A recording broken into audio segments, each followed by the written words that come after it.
पति से पहले पत्नी का मरना क्यों शुभ माना जाता है? गरुड़ पुराण का रहस्य। क्या सच में पति से पहले पत्नी की मृत्यु होना शुभ माना गया है?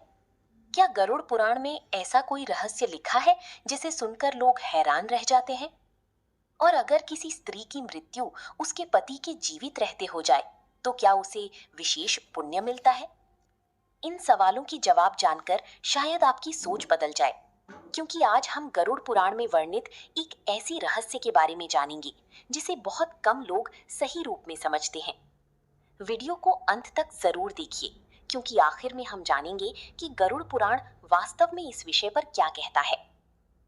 बहुत समय पहले एक नगर में धर्मदास नाम का व्यक्ति रहता था।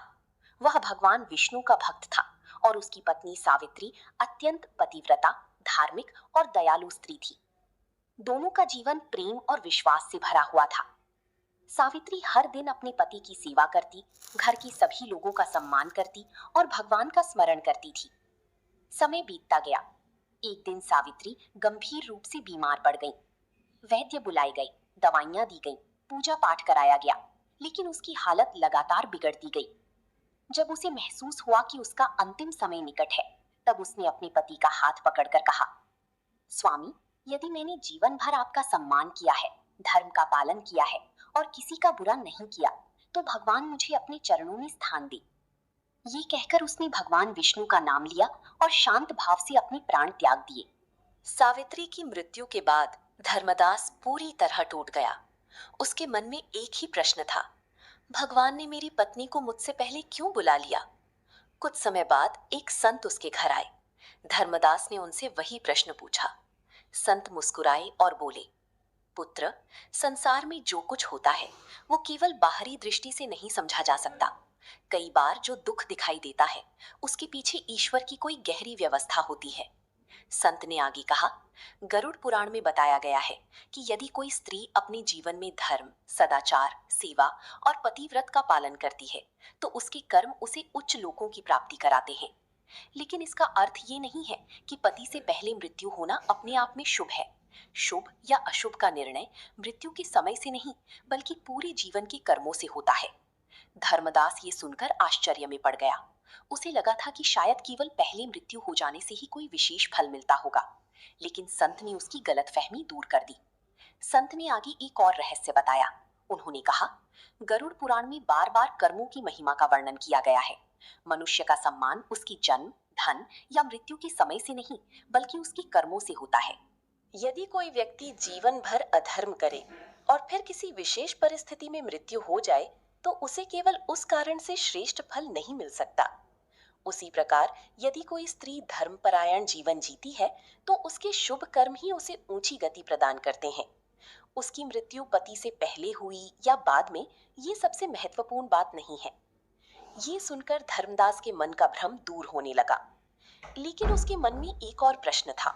उसने पूछा, फिर लोग ऐसा क्यों कहते हैं कि पति से पहले पत्नी की मृत्यु होना शुभ माना जाता है? संत ने उत्तर दिया, इस धारणा के पीछे सामाजिक और भावनात्मक कारण है। पुरानी समय में पति की मृत्यु के बाद स्त्री को अनेक कठिनाइयों का सामना करना पड़ता था। समाज की परिस्थितियां अलग थीं। इसलिए लोग मानते थे कि यदि पत्नी अपने पति के रहते संसार छोड़ दे तो उसे वैधव्य के दुखों का सामना नहीं करना पड़ता। धीरे धीरे यही बात लोगों के बीच शुभ और अशुभ की मान्यता के रूप में फैल गई। लेकिन धर्म ग्रंथों का वास्तविक संदेश इससे कहीं अधिक गहरा है। संत ने कहा, भगवान केवल ये नहीं देखते कि मृत्यु कब हुई, वे ये देखते हैं कि जीवन कैसे जिया गया।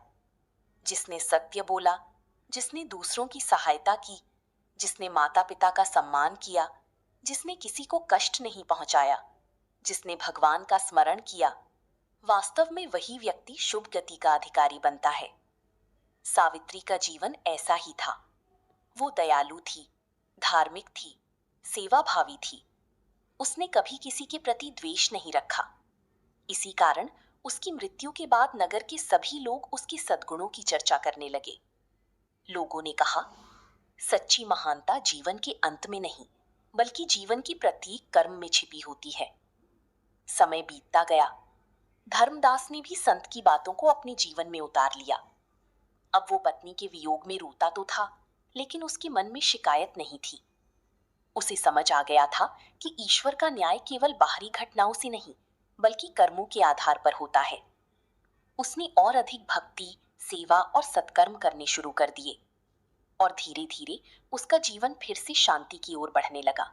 गरुड़ पुराण ये नहीं कहता कि केवल पति से पहले पत्नी की मृत्यु होना अपने आप में शुभ है।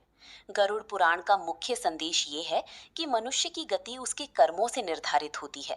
धर्म, सेवा, सत्य, करुणा और भक्ति ही वो मार्ग हैं जो आत्मा को ऊंची अवस्था तक पहुंचाते हैं। मृत्यु का समय नहीं, बल्कि जीवन का आचरण सबसे अधिक महत्वपूर्ण होता है। अगर आप भी मानते